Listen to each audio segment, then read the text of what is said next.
It's called Next Tuesday. I hadn't seen pixie sticks since I was 9. They looked exactly the same.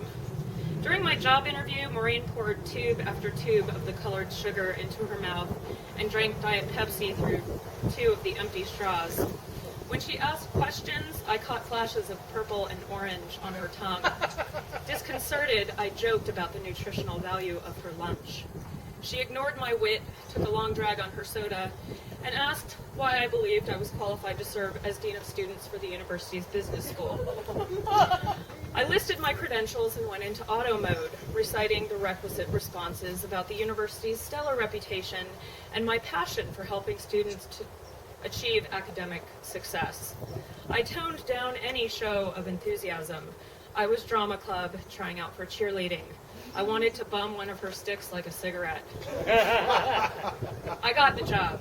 Maureen was just as chilly and magnetic. She was harsh in staff meetings and did not tolerate unpreparedness, even when the subject of her demands was not on the agenda. I resented her and contemplated coolly derisive comments to share with her. I practiced breezy, lethal conversations that never occurred. She kept a tall mug stamped with the university's emblem on her desk, filled with pixie sticks. She showed no partiality. There appeared to be an even number of each color straw in the mug at all times. We did not help ourselves. We suspected she counted. I pictured Maureen at the 7-Eleven in suit and heels, appropriating entire displays of her preferred treat and demanding more. It was not difficult to conjure images of minimum wage burnout counter clerks reduced to tears, trembling in post-Maureen trauma. My colleagues called her Tuesday, as in, see you next Tuesday. I saw them sneak Pop Rocks and Sweet Tarts and their own sticks from desk drawers. I kept my own disgusting stash.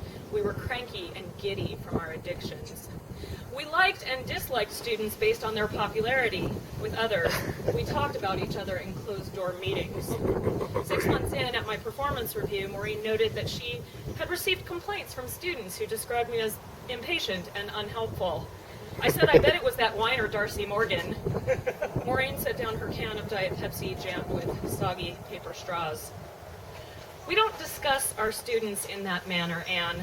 Frankly, I expected more from you, given your work history and references. She passed me my review marked, needs improvement. I was indignant and eager to commiserate with my friends. Maureen asked me to read and sign the evaluation. I recognized the accuracy of her observations and thought my way back to reality. I yearned for a toothbrush. Aside from her eccentric proclivity for colored sugar and her unfriendly demeanor, she was professional and beyond reproach in her competence.